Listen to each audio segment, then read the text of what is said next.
Gracias, Guillermo. Buenas tardes. Perdón por la tardanza, es que me mandaron a otro centro de convenciones que está allá abajo en San Francisco.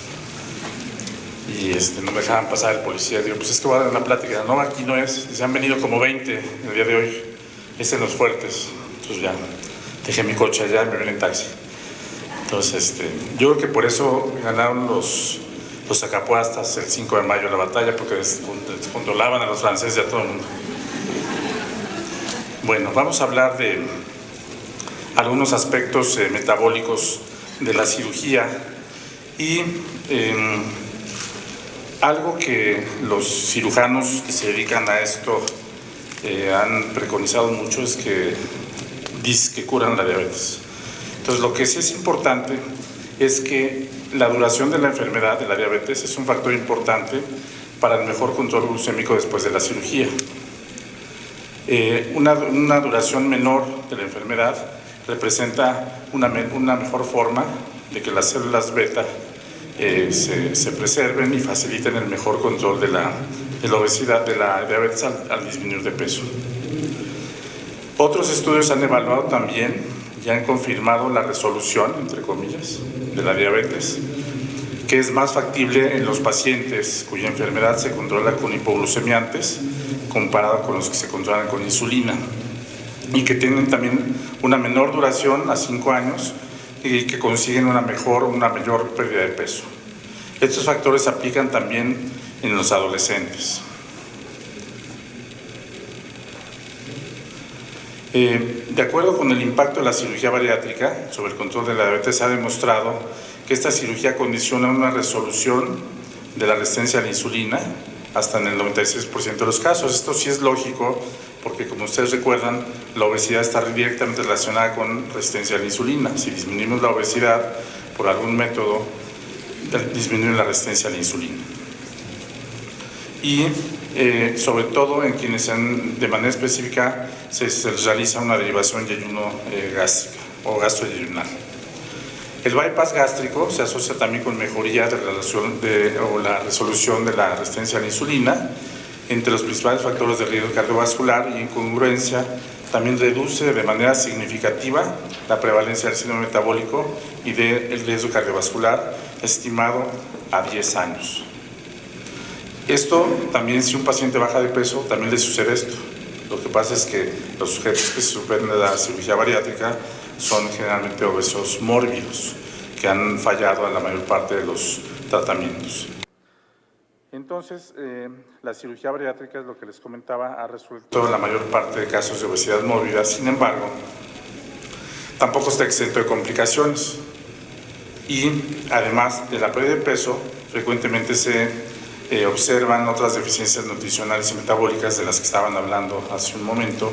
Y estas complicaciones son particularmente frecuentes cuando se practican técnicas quirúrgicas mixtas, ya sea con componente restrictivo o de mala absorción, como son el bypass gástrico, la Y de Roux y la derivación biliopancreática. Las deficiencias nutricionales incluyen en mayor o menor grado una mala absorción de grasas y de vitaminas liposolubles, además de otros micronutrientes como el calcio. Como consecuencia pueden desarrollarse también trastornos o alteraciones del metabolismo mineral óseo y tener una repercusión esquelética con osteopenia o osteoporosis en algunos casos, que a veces ya venía desde antes y que a veces el cirujano no mide esa situación. Y en teoría, con la disminución de peso también debe haber una mejoría de la metabolismo óseo. Sin embargo, como hay una disminución de la absorción de calcio, esto se preserva o puede evolucionar hacia osteoporosis.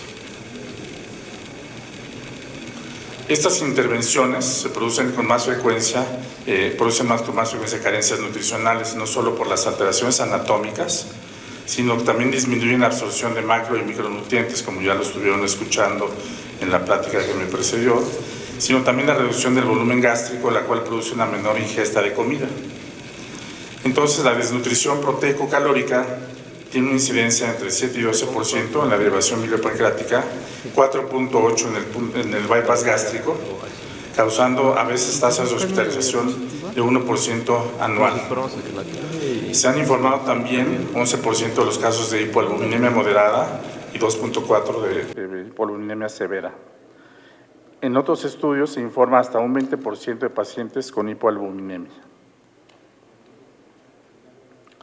El déficit proteico calórico en una pobre tolerancia a las carnes rojas después de una cirugía bariátrica, si el paciente no consume suficientes fuentes alternativas de proteínas, estas alteraciones se instauran de manera más rápida y severa. Dependiendo del grado de severidad, se pueden abordar a estos pacientes con modificaciones en la dieta, consejería, seguimiento cercano, desde luego el experto en nutrición, la nutrición enteral y dependiendo de la severidad, hasta el psicólogo, como ya dijeron, que ese debe ser también para el cirujano.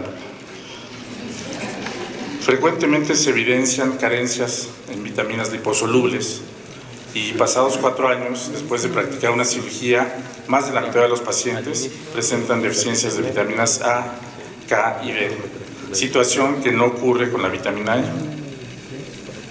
Esta condición se hace más notoria en pacientes a los que se les practicó una derivación biliopancreática.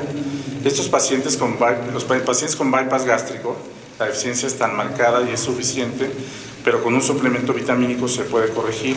Las manifestaciones más frecuentes de las deficiencias vitamínicas liposolubles se reflejan en hipocalcemia, secundaria a la deficiencia de vitamina D, y por lo tanto también un trastorno en el metabolismo óseo, y se evidencia hasta en 48% de los casos de que están sometidos a este procedimiento.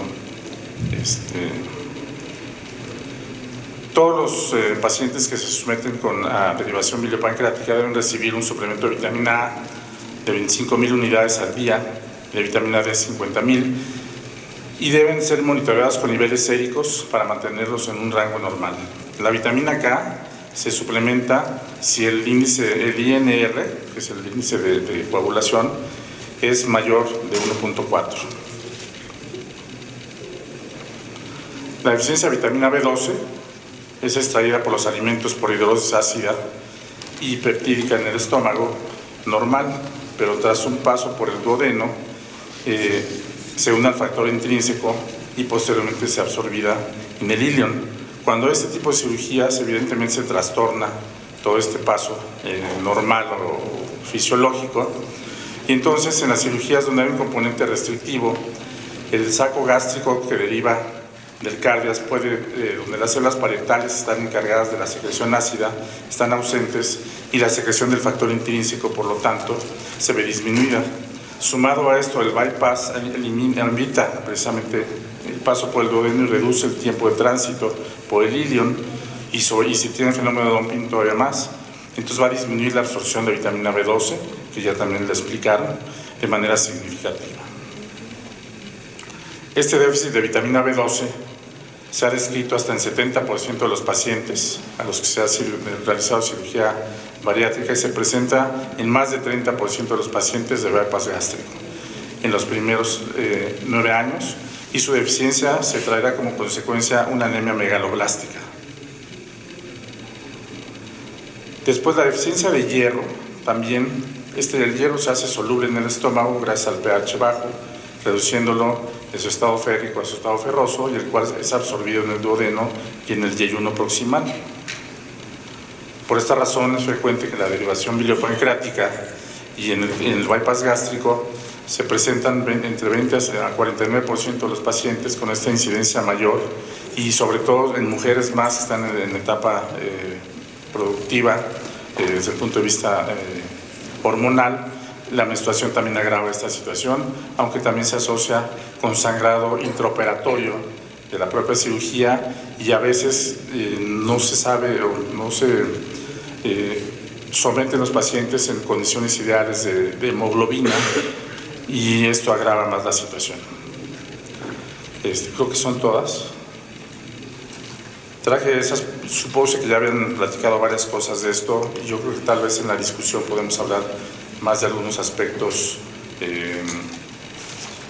que pueden ser desde el punto de vista deontológico, un poco éticos también en este tipo de cirugías.